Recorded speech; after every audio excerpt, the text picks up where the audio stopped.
북한이 동해상으로 발사한 단거리 발사체를 놓고 한미 간 의견이 엇갈리는 가운데 북한이 장거리가 아닌 단거리 발사체로 도발 수위를 조절한 게 아니냐는 분석이 나오고 있습니다.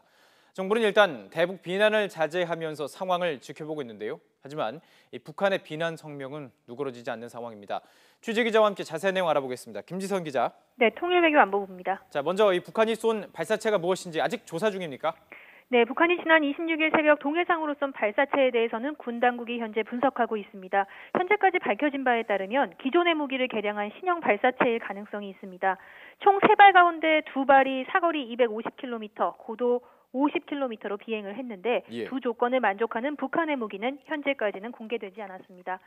기존 방사포의 사거리를 대폭 늘렸거나 아니면 탄도미사일 저각 발사를 통해 고도를 낮추는 등의 기만 전술을 썼을 가능성이 있습니다.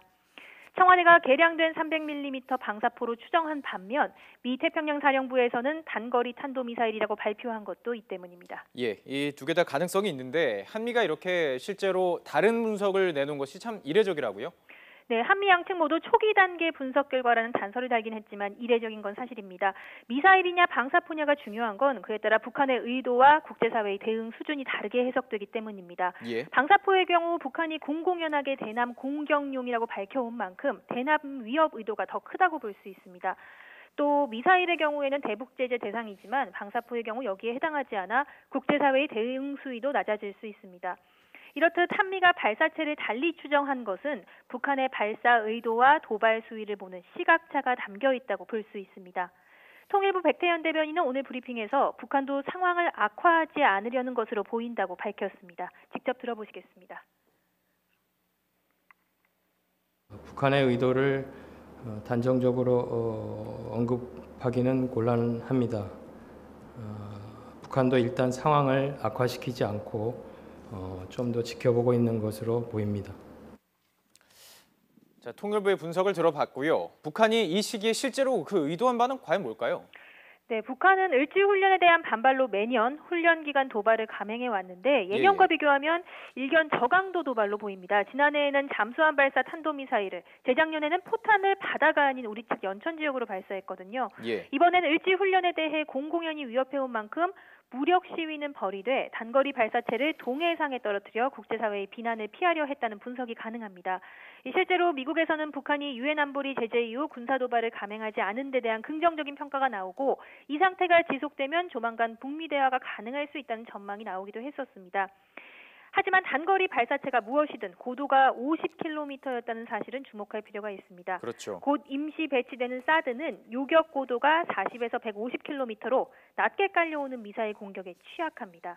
이 때문에 우리 정부를 향해 사드 무력화를 과시하려 한 의도를 내보였다는 지적도 제기됩니다. 그렇군요. 자, 여기까지만 보면요.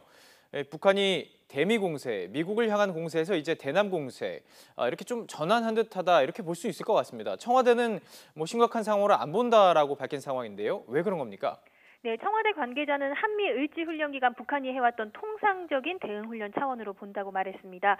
국가안전보장회의 상임위 직후 발표된 브리핑에는 도발 대신 발사란 표현이 담겼고 이를 규탄하는 내용도 없었습니다. 잠시 들어보시겠습니다.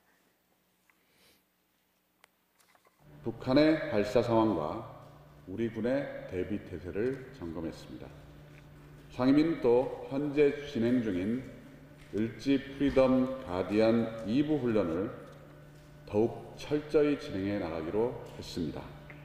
북한이 예년에 비해 도발의 수위를 낮췄다는 점에 주목해 대응을 자제해 북한을 자극하지 않으면서 상황을 관리하기 위한 것으로 보입니다. 실제로 이번 발사에 대한 한미일의 대응을 보면 어느 정도 사전에 공감대가 있었을 가능성도 배제할 수 없습니다. 다만 나라마다 입장이 다르고 우리 정부의 경우에는 남북 대화를 제안했지만 북한이 계속해서 진정성을 의심하며 응하지 않고 있는 상황을 고려한 판단이 종합적으로 작용한 것으로 보입니다. 북한이 진정성을 의심하기 때문에 일종의 이제 진정성을 보이려는 시도다 이렇게 볼 수가 있을 텐데요. 북한은요, 그럼에도 불구하고 우리 정부를 원색적으로 비난을 했죠. 네, 북한은 연일 우리 정부를 향해 북핵 문제에 끼어들 자격이 없다며 비난하고 있습니다. 노동신문은 오늘 남한 집권자가 미국도 말 못하는 북핵 금지선을 말한 것은 주제 넘었다고 주장했습니다. 문 대통령이 취임 100일 기자회견에서 북한이 대륙간 탄도미사일을 완성하고 거기에 핵탄두를 탑재해 무기화하는 것을 레드라인이라고 밝힌 것을 비난한 겁니다. 신문은 어제도 개인 필명 논평에서 우리 정부를 향해 분수도 모르고 대화의 조건을 얘기하고 있다고 강변했습니다. 그러면서 남한과는 핵 문제를 논하는 일이 추호도 없을 것이라며 남북 관계를 대하는 남한의 근본 입장이 바로 서지 않는 한 남북 대화는 하나마나한 거칠에 불과할 뿐이라고 덧붙였습니다. 예. 북한은 이와 별도로 선군절을 맞아 김정은의 백령도와 대연평도 점령 훈련을 공개했습니다. 북한이 이렇게 대남 비난을 하고 있지만 최근 2년 동안 북한의 행태를 보면 을지훈련 기간에 북한이 도발 수위를 낮춘 것은 분명해 보입니다. 다만 이를 계기로 남북 간 대화가 모색되는 계기가 될지 아니면 상황이 심각하지 않다는 우리의 판단과는 다르게 북한이 고강도 도발에 나설지는 좀 더 지켜볼 필요가 있다는 지적입니다. 네, 북한의 미사일 도발 혹은 이 방사포 도발, 과연 어떤 의도가 있는지 지금 통일외교부 기자와 함께 짚어봤습니다. 말씀 고맙습니다.